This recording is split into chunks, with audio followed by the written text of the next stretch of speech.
Welcome, everyone. Thank you for joining us for our Family Heirloom Preservation Clinic.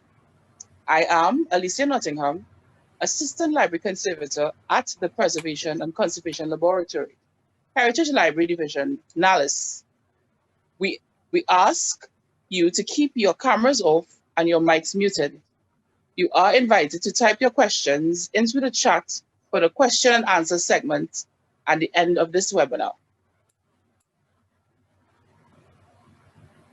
Let me introduce today's facilitator, Danielle Fraser. Since 2009, Danielle has been the library conservator and head of the PAC lab. Danielle holds a Master's of Science in Information Studies and a Certificate of Advanced Studies in Conservation of Library and Archival Materials from the University of Texas at Austin. She was a 2008 Conservation Fellow of the Library of Congress, Washington, D.C. She has been a member of the American Institute for Conservation and of the Library Association of Trinidad and Tobago. Danielle enjoyed presenting papers at the annual meetings of regional associations, including ACURIL and CARAL. So I know she's looking forward to presenting today. Over to you, Danielle. Thank you, Alicia. Welcome, everyone. Thank you for joining us. Before we get into protective enclosures, let me introduce our organization. The National Library and Information System Authority of Trinidad and Tobago, NALIS, is the country's coordinator of all information and library services. Beyond the Heritage Library, there are 25 public libraries, 3 libraries in correctional institutions, libraries in secondary and primary schools, and special libraries in several government agencies, all administered by NALIS. Please visit our website, www.nalis.gov.tt, for more information about our services. We'll post a link in the chat of the webinar.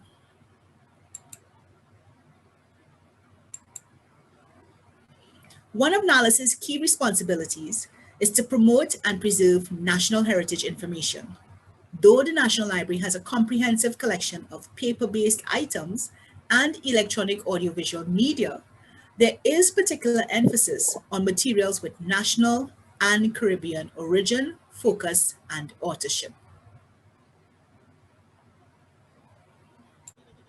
The Heritage Library Division, located on the second floor of the National Library Building, Port of Spain, Trinidad, helps NALIS fulfill the goal of acquiring, promoting, and preserving national heritage information. I invite you to follow the Heritage Library Division on Facebook at NALIS HLDTT. See the link in the chat. Special collections acquired or donated to the Heritage Library Division consist of mainly traditional library items created by or of interest to a significant person or organization of Trinidad and Tobago. One would not be surprised to find within these collections books, newspapers, pamphlets, letters, photographs, film and audio recordings, and memorabilia, like this typewriter you see here. The Preservation and Conservation Laboratory is responsible for ensuring the overall longevity of library materials, with attention to the Heritage Library Division and its collection of historical importance. The PAC Lab, which was officially commissioned in 2013, helps NALIS fulfill its role as the International Federation of Library Associations and Institutions, Preservation and Conservation, or IFLA PAC, Regional Center for the English-Speaking Caribbean.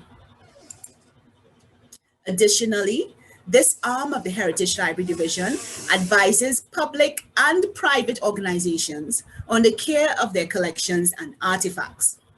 The PAC Lab has been serving the preservation and conservation needs of clients through fumigation, freeze drying, conservation treatments, collection repair, bindery services, disaster recovery, technical assistance, and preservation training. I invite you to take a narrated virtual tour of the PAC Lab using the link in the chat. We miss carrying out our preservation clinics, tours, and training sessions in person. However, we are happy that technology allows us to continue this mission through this preservation webinar series. In case you missed any of our previous webinars, the link to the YouTube playlist on the Knowledge channel is posted in the chat. So here's what we'll cover today as we look at protective enclosures. First, why use enclosures? We'll touch on the value enclosures bring to our collections. Next, there are important steps for preparing items for storage before even getting them into enclosures. So we'll take a look at those. Also, it's important that the materials for our enclosures meet the international standards and recommendations. Choosing an enclosure can seem overwhelming when we look at the range of options.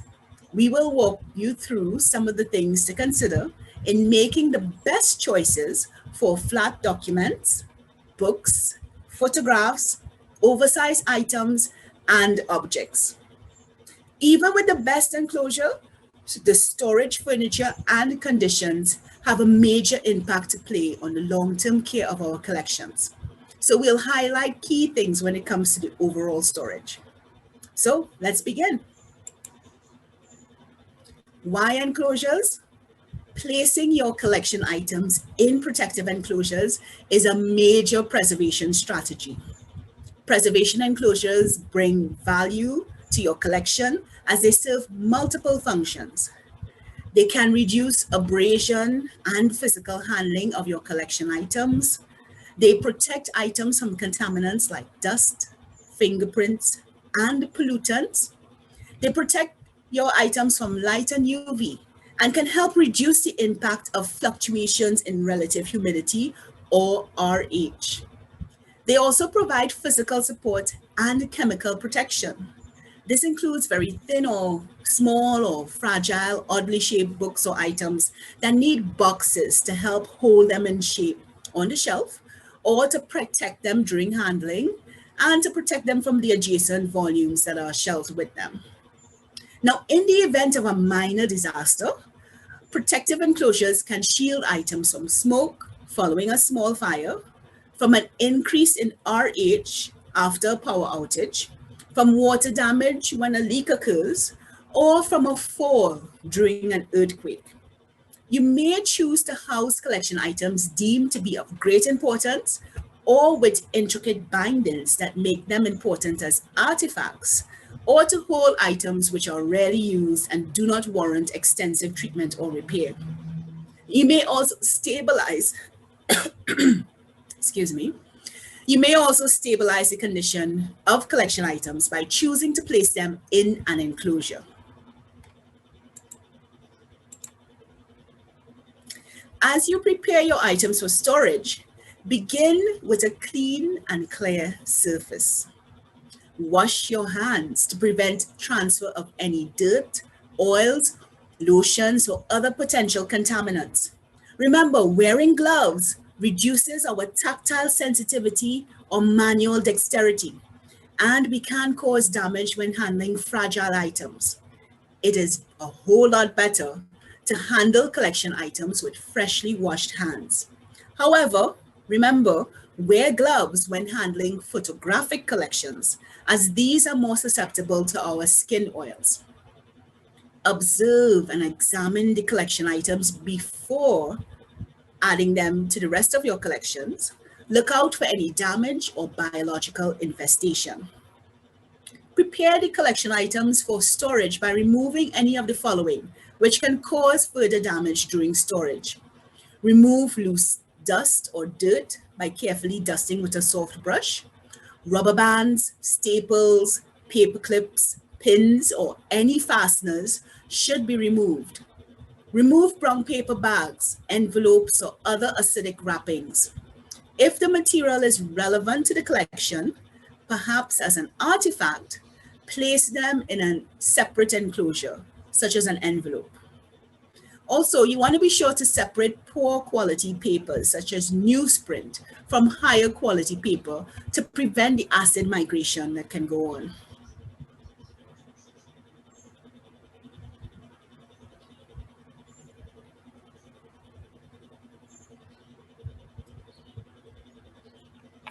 Here are some important considerations. Keep these in mind when thinking of enclosures for your collection. They should be chemically stable materials which will not harmfully deteriorate over time by transferring acids or stains to objects enclosed. Some enclosure materials may even have an alkaline buffer added during manufacture. This buffer helps to neutralize acids as they form in the materials. We'll talk soon more about our materials for the enclosures. Also note that enclosures should be durable enough to support the collecting item adequately. A weak enclosure can lead to the item becoming creased or distorted or torn while in storage. However, on the opposite end of the scale, an overly strong enclosure can bring space and handling issues with unnecessary weight and bulk. The enclosure should be of an adequate size and weight that poses no damage to the collection item. Enclosures should not be too loose so that the items toss around on the inside, nor should they be so tight that they can't be removed without squeezing or damaging the collection item. Enclosures should be tailored to the anticipated use of the collection item. Heavily used items may require additional protection. Also, consider that the enclosure should be durable enough for the frequent access of the item. Therefore, you may have to consider reinforcing the hinges or the folds as accordingly.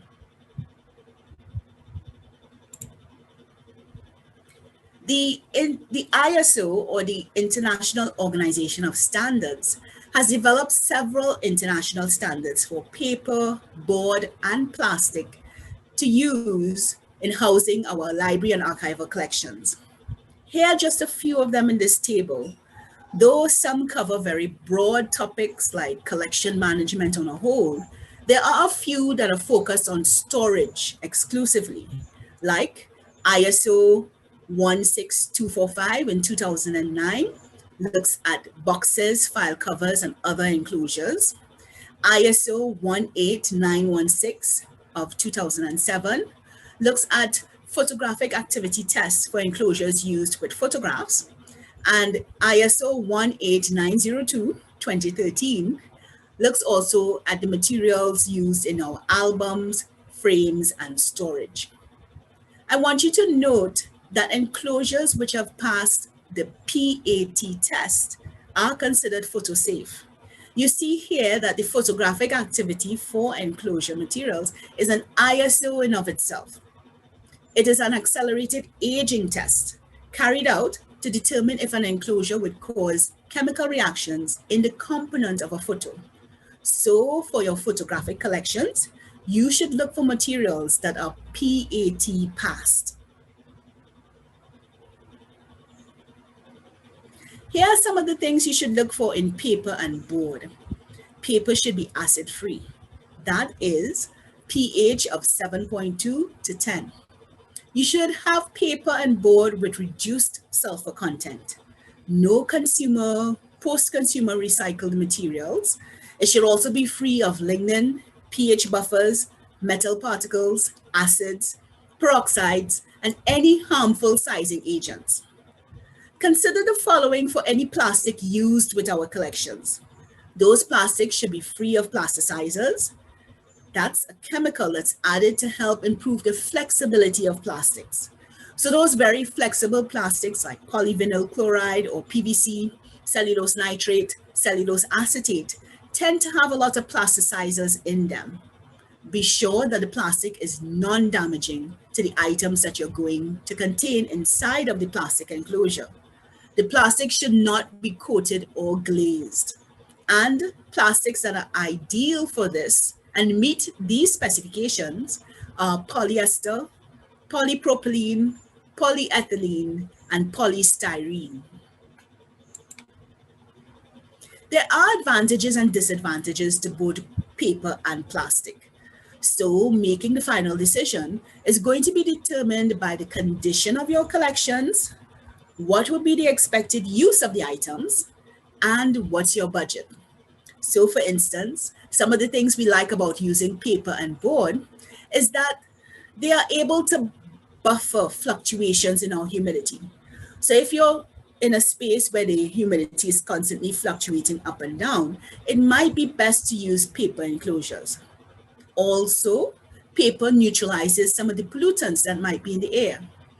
Paper is very porous and breathable. It's a whole lot cheaper than plastic, and it's easy for you to label paper. However, because it's opaque, means that you actually have to pull the collection item out of the enclosure. So that increases the handling. And the paper can tear very easily, and it's rather permeable to pollutants. So things that you want to keep away from the collection can come and pass right through the paper or board. However, let's look at plastics. We like the fact that plastics are transparent. So that means you can use the collection item without actually having to handle it or take it out of the enclosure. Plastic is rather durable, it's resistant, it's inert and stable, it's able to protect from those external pollutants, and it's going to keep those bad substances out. But plastics could be expensive. And also one quality of plastics that we don't particularly like is that it has an electrostatic cling. That means that it causes particles or bits and pieces to get stuck to plastic. So that could be a problem for very brittle or friable items. Plastics also have low permeabilities. So therefore, they end up locking in those internal things that may off-gas from the collection item. Now we can place layers of physical barriers to protect our collections from dust, light, and other harmful environmental conditions. A protective enclosure, such as an envelope, sleeve, folder, album, matting, frame, or box, is the first protective layer in direct contact with the collection item. There are so many different types of protective enclosures, and selecting the appropriate one for your collection is an important decision. First, let's consider flat documents and papers. We have interleaving as an option. For papers that are highly acidic, fragile, brittle, or torn, this extra protection will be beneficial. You can use the interleaving paper to actually lift and move the document around. For highly acidic documents, it's recommended that you place a sheet of buffered interleaving paper in between those documents to help absorb the acid. Encapsulation can accelerate the deterioration of acidic papers. By sealing the document between two sheets of polyester, the acid has nowhere to go. So using an L or U sleeve can provide just as much protection as encapsulation while allowing those acidic compounds to escape. A polyester or polypropylene sleeve provides visibility while protecting the item, which may need to be referenced or handled frequently. The document can even be photocopied through the plastic sleeve.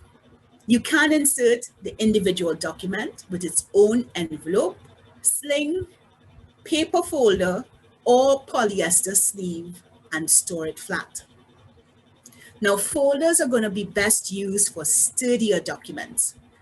They work well for storing large quantities of documents or as a secondary enclosure for items that are already in sleeves or envelopes.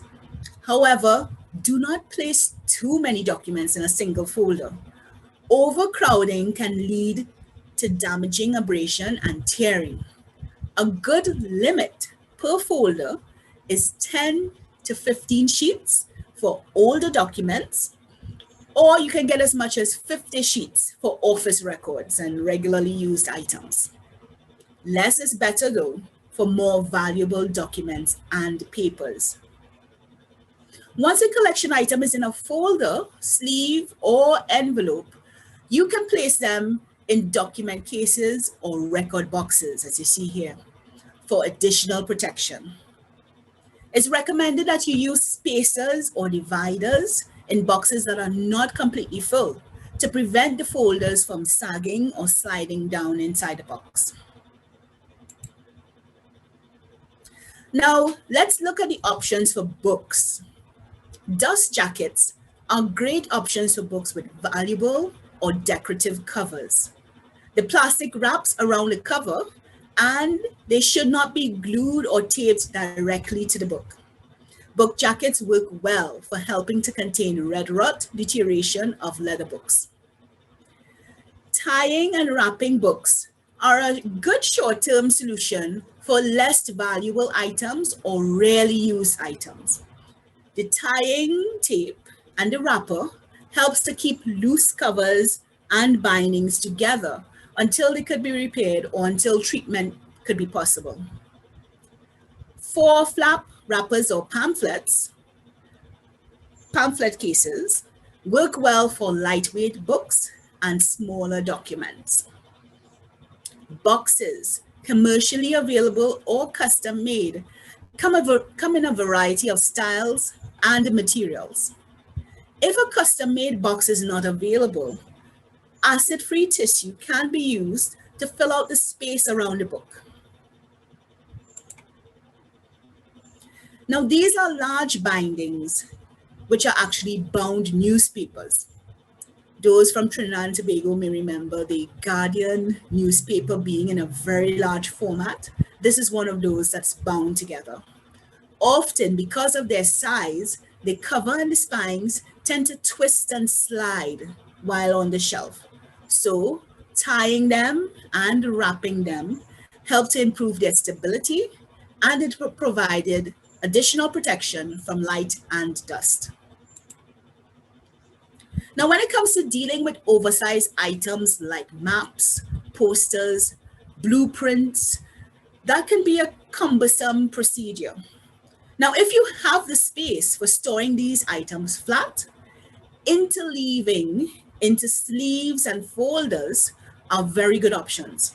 Again, plastic sleeves are helpful for items which must be referenced and handled frequently. Though flat storage is preferred, that's the ideal, storing these items in rolls might be the only option when space is very limited. Rolling is suitable for collection items that are flexible enough and can endure the rolling and unrolling. The supporting tube should not be smaller than 3 inches in diameter. If the tube is not acid-free, a barrier material can be wrapped around it before rolling the items onto them. Acid-free paper or polyester can be wrapped on the outside and secured with tying tape to hold the rolled items together.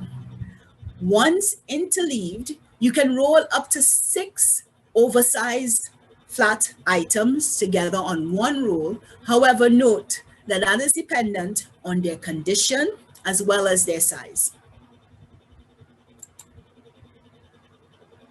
Now, here are some cautionary images regarding storing rolled collection material. Without the necessary support, you see here that each roll has actually flattened and creased. Also, the rolls are stored without any outer wrapping to protect them from the deterioration that occurs because of light, temperature, and relative humidity. And so we see the items are actually yellowed and becoming very brittle.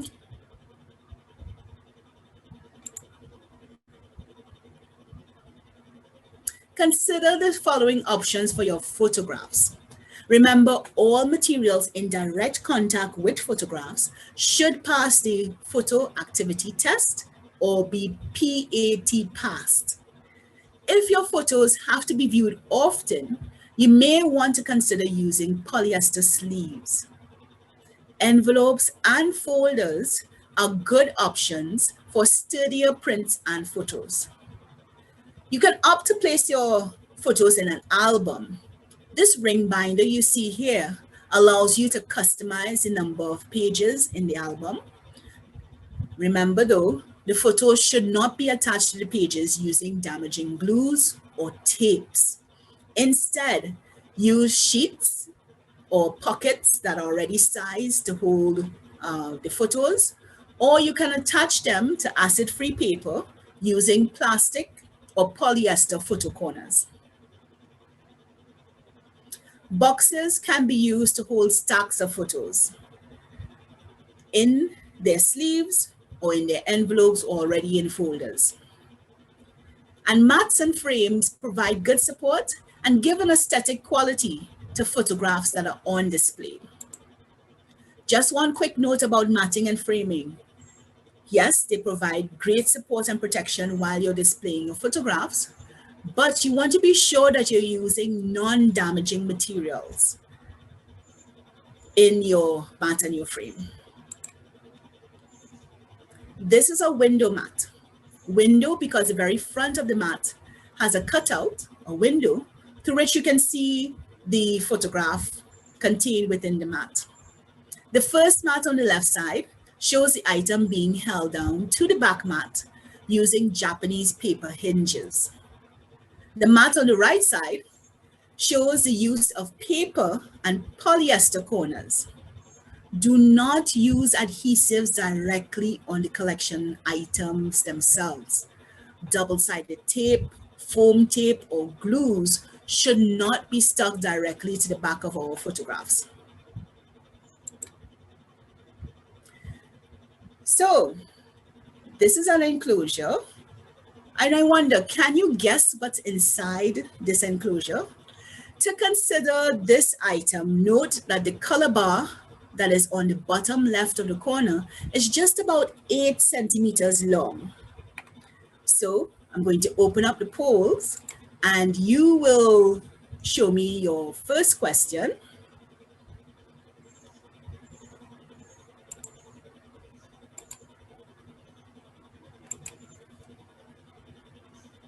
So can you guess what's inside this enclosure? The polls are open. Is it a poster? Do you think it's a map? Is it a panoramic photograph? Or is it artwork? What's your choice? Do you believe that's enclosed in this is a poster, a map, a panoramic photograph, or artwork?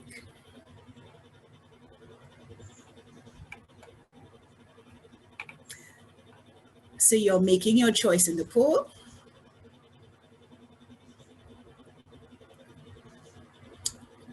Judging on the size and shape, what do you think? Is this a poster, a map, a panoramic photograph, or some artwork?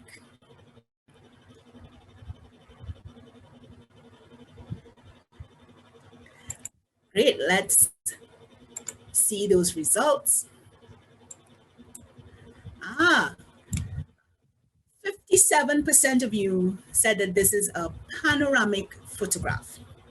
So let's review. Let's see. You were correct. This is a black and white panoramic photograph of a cricket oval, and it's part of the Constantine collection, which was deposited to the Heritage Library and was inscribed to the Memory of the World International Register in 2011. The Constantine collection consists of letters, papers, and other memorabilia of the late Lord Constantine, who was a cricketer, politician, and diplomat. So congrats to you who said that this was a panoramic photograph.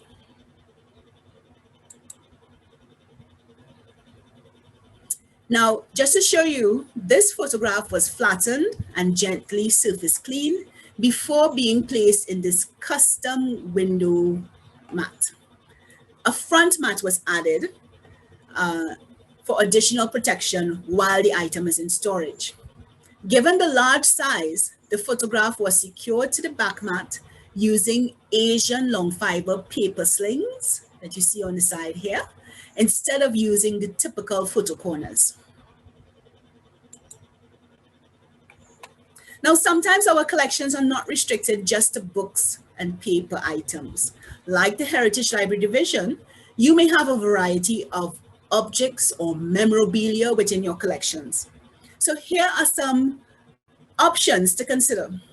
You can use acid-free tissue to wrap and protect objects as you store them in adequately sized boxes.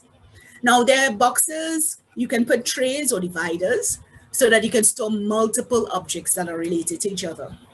Also, dust covers made out of unbleached cotton, Tyvek, or polyester sheeting are ideal for protecting large objects which cannot be easily boxed, like garments or furniture, for instance.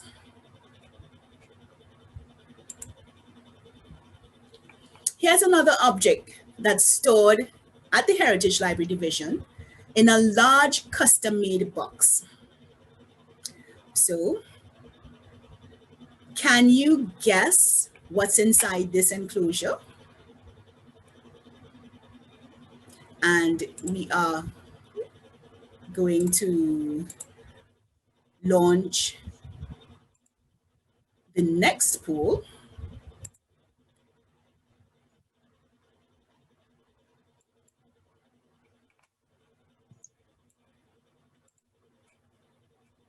So what do you think is inside this very large box?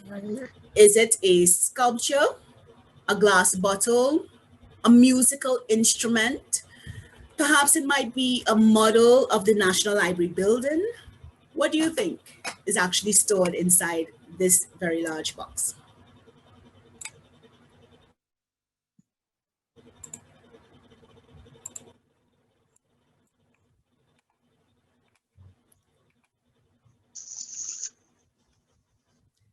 Great. You are making your choice in the poll. Do you think this is a sculpture, a glass bottle? Do you think it's a musical instrument? Perhaps. Do you think that it is a model of the National Library building? Lovely. Let's see. And we have 54% of you voting and saying that this is a sculpture. All right, let me reveal.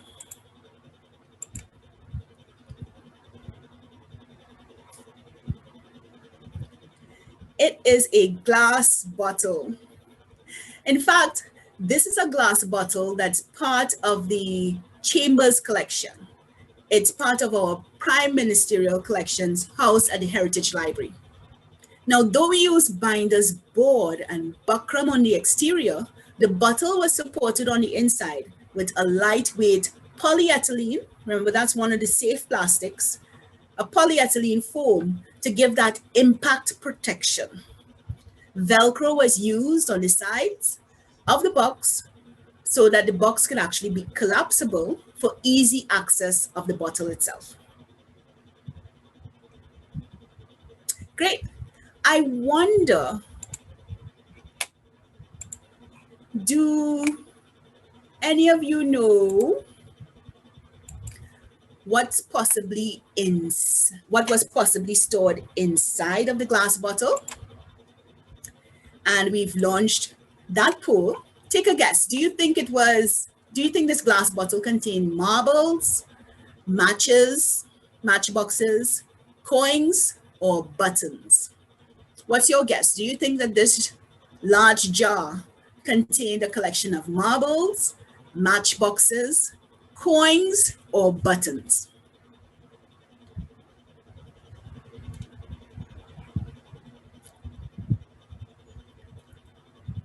What's your choice? You can enter it in the poll. Does this look like a jar that contained marbles, matchboxes, coins, or buttons? Excellent. We have 42% of you saying that it contained matchboxes. I have a feeling some of you had some insider information.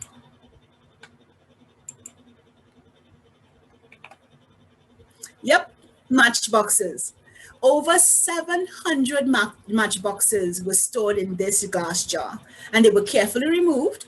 The bottle was then cleaned, and the enclosure was made for the bottle. And then we figured out how should we best go about storing the matchboxes themselves.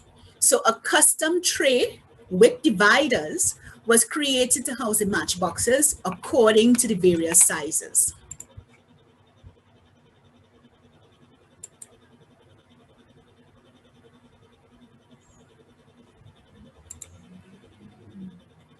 Now, can you guess what's inside these rectangular enclosures? And I'm going to launch that poll. Can you guess what would have been, what's stored inside these rectangular enclosures? Rustic cooking. We have here, and you're going to make your choice. Are they champion cricket stumps, commemorative pool or billiard sticks? Are they the legs of an antique table, or rustic cooking tools, utensils, long spoons? What do you think? What do you think could have been stored, is stored in these long rectangular enclosures? Sorry, triangular enclosures. Champion cricket stumps, commemorative pool or billiard sticks, legs of an antique table, or do you think they might be rustic cooking tools?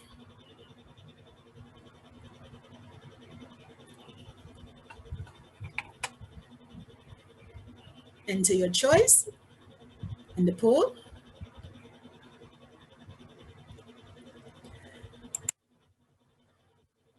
Let's see.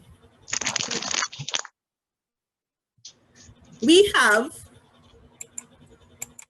42% of you saying that these are champion cricket stumps. Let's see.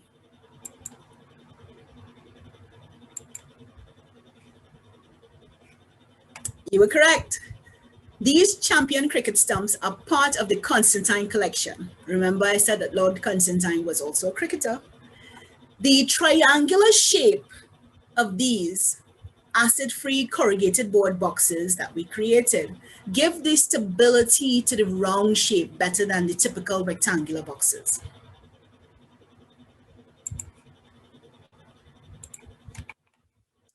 Now here's our last question. Can you tell what's being housed in this box? Is it a carnival costume? Is it a carnival costume headpiece? Is it an African bust, an antique camera, or a typewriter? Enter your choice. What do you think? Do you think, oh, sorry. Right. We're in Trinidad and Tobago, so the land of carnival. Do you think that this is a carnival costume or headpiece? Or perhaps, you know, we have a lot of various cultures coming together. Is it an African bust? Or is it an antique camera? You know, cameras are small these days, but in those olden days, they were larger. Or do you believe that it's a typewriter? And we saw a glimpse of the typewriter when we were introducing the Heritage Library. So enter your choice. What do you think is actually being stored in this box?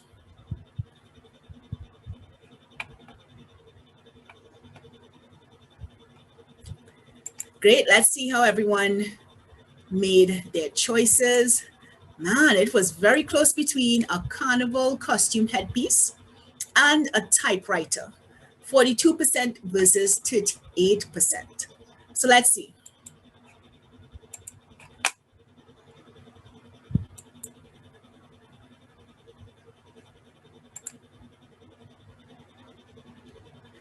It is an African bust, a bronze African bust. Part of the Don Donaldson collection, and it was actually wrapped with acid-free tissue, then placed in a storage box supported with some polyethylene foam and tissue.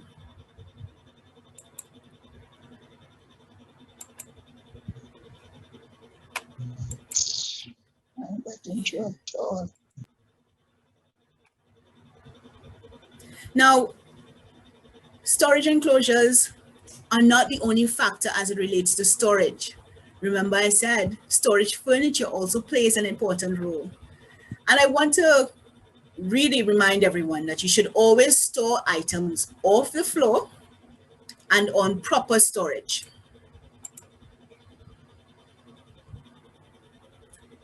Select storage furniture that's appropriate to the collection items.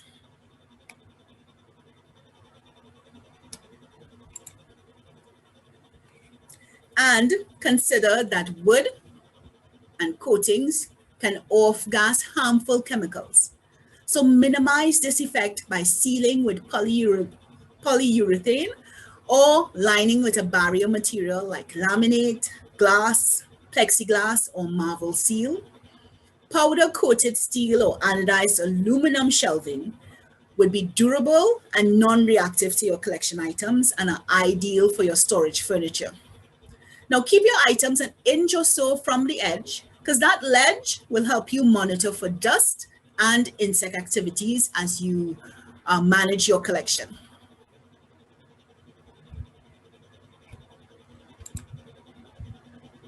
Storage is more than just the enclosure.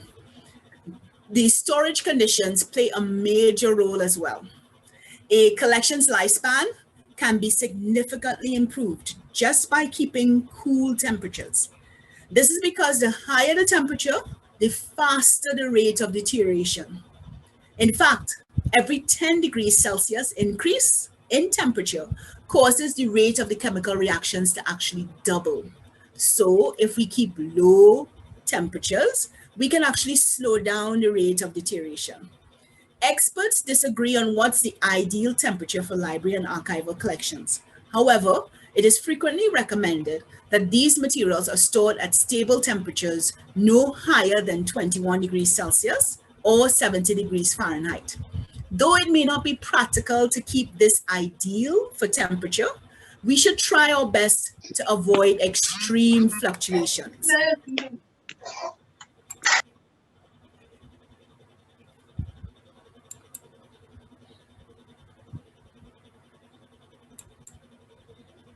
Relative humidity refers to the amount of moisture in the air. High relative humidity, that is over 65%, combined with elevated temperatures, can accelerate chemical deterioration. On the other hand, very low relative humidity, below 30%, can cause desiccation, cracking, and splitting of our collection materials. As you would for temperature, aim for a stable relative humidity for your collections. So choosing a location to store your family heirlooms in a place that has a steady temperature and relative humidity will reduce the risk from pest, mold, and chemical deterioration. Now, at an institution, the temperature and the relative humidity should be measured and monitored, because this data helps document the functioning of the climate control equipment you have in place, as well as it can help give backing to requests for improvements and repairs. Monitoring also helps to determine the effect of changes made. Here are some of the key tools we use to help monitor environmental conditions. This is not a product endorsement. We use on the left, the LSEC Environmental Monitor. It's a handheld device that's able to measure light, temperature, as well as relative humidity. And on the right, we have the Preservation Environmental Monitor, or the PEM2. It's a data logger that records temperature and RH continuously, and the information is downloadable using a flash drive. Here's a list of suppliers for preservation materials for making your enclosures. It is not an exhaustive list, neither is it an endorsement. We want to mention that Gaylord Archival, available on the internet, has an authorized local dealer, supplier. ECCA, or School and Office Supplies Limited, in San Fernando, is the authorized local supplier for Gaylord archival products. Also, there are a number of companies available online who carry reputable preservation materials: archival products, Hillinger Metal Edge, University Products, Talus, Conservation Resources International, and Preservation Equipment. We will include the list in the resource document. So I thank you for attending our webinar. Feel free to put your questions in the chat or to email me. My email is up here. We will also add to the chat a resource list of print and online resources for protective enclosures. It also contains the list of suppliers for preservation materials. You will receive an email today with a brief survey. Your feedback is important to us and we look forward to your responses. As soon as the video recording of this webinar is available, all participants will be emailed. I want to invite you to register for our upcoming webinar, Reducing the Risk Part 1. It's part 1 of a series where we explore measures for protecting library and archival collections from disasters. It will be on June 16th, 2021 at 1 p.m. local time. Remember, June marks the start of the Atlantic hurricane season. And so I think this is going to be an important one to attend. I hope you can join us then. We'll pause now for your questions in the chat.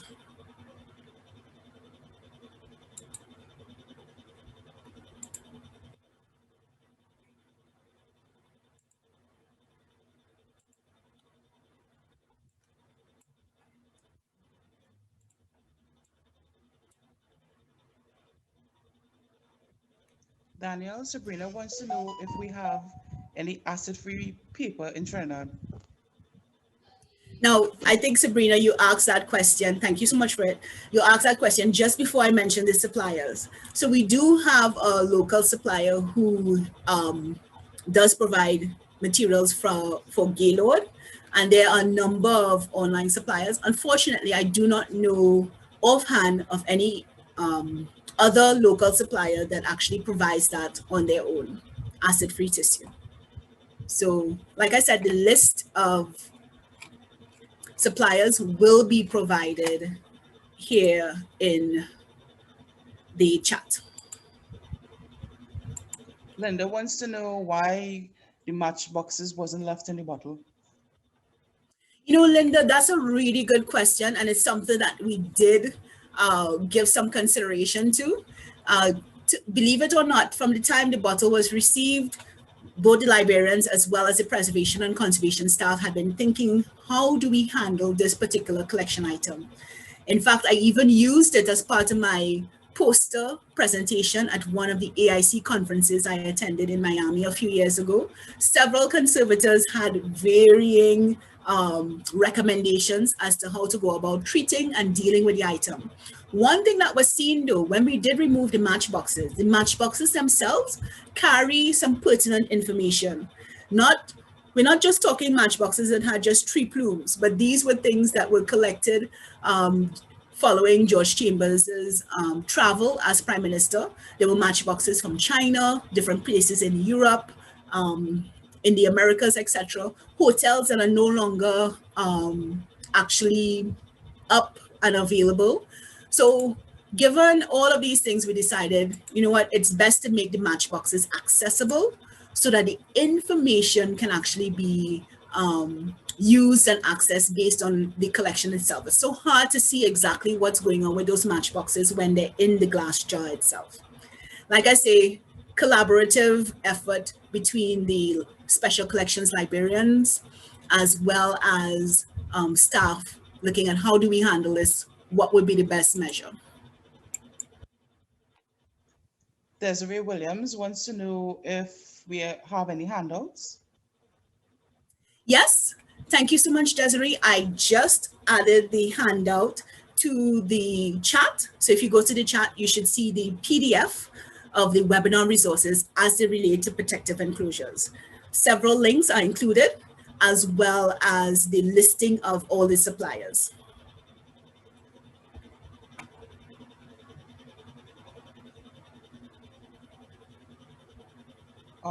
Asha Mahamir wants to know, in terms of the temperature, what type of building matter in terms of concrete or wood? Asha, thank you so much for that question. You're stretching me a little bit there because I'm not architecturally trained as it relates to building materials, etc. But you do find that in the in the placement of where your collection is in a building, it ought to be in a room that is able to maintain a more steady temperature. So you may want to consider, is it in a location where you're getting a lot of that afternoon sunshine? That tends to heat up the walls regardless of if it's wood or concrete. That side of a building would probably be extremely hot compared to the other side that's getting that morning sun. So some of those things, placement and location, might be some of the things to consider as well as it relates to building. But unfortunately, it's a little bit out of my expertise to speak with respect to the type of building as to whether or not it's concrete or wood.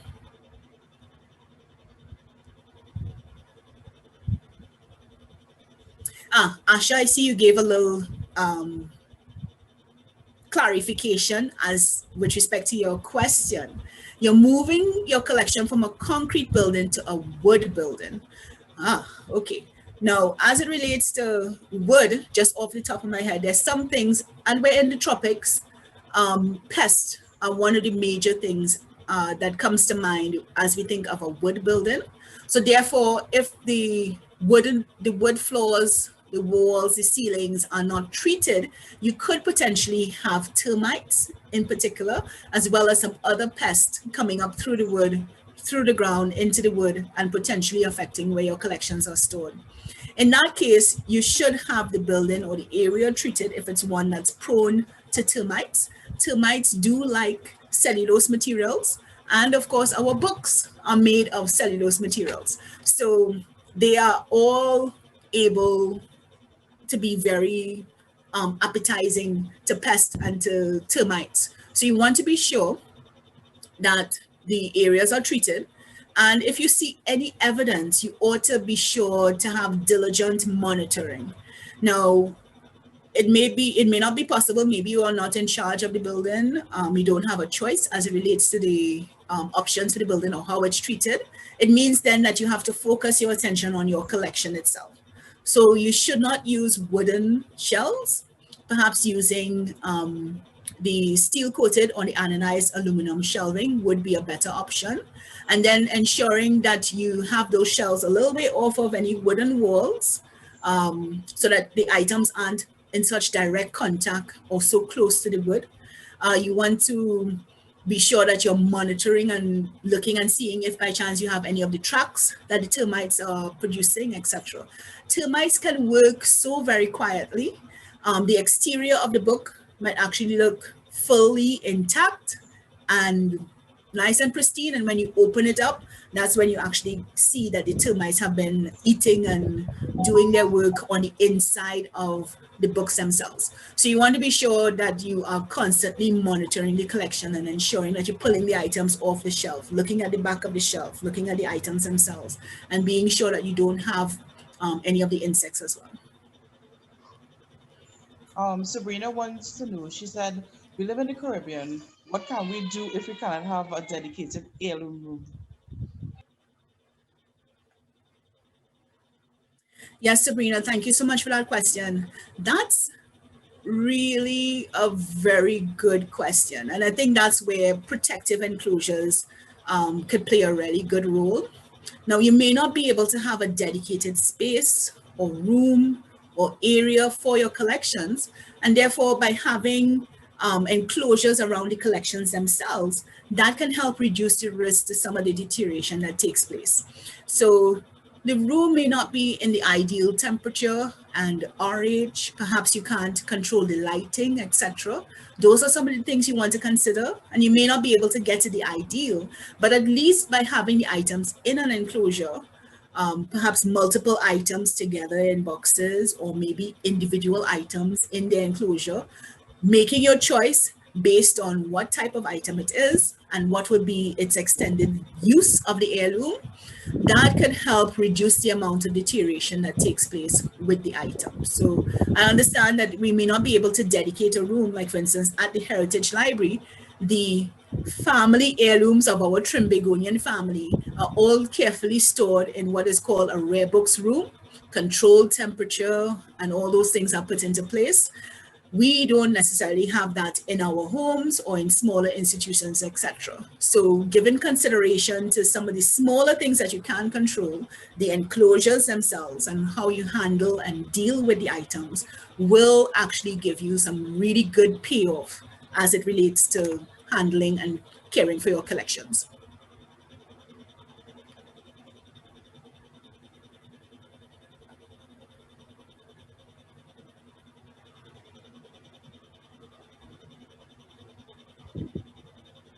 Patricia Rampersad wants to know if all sessions will have poll questions.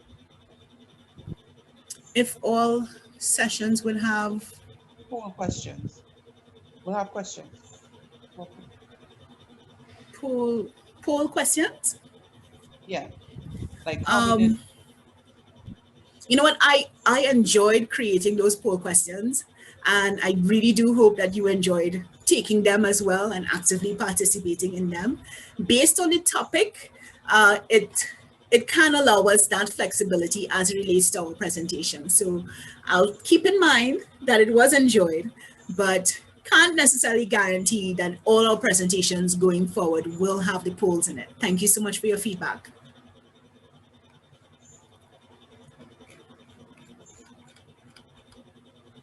That's it in terms of questions.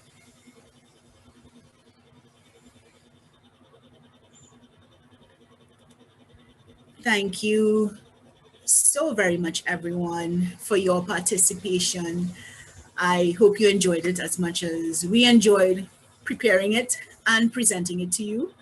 Please remember that we do have our upcoming webinar in June on the 16th, Reducing the Risk.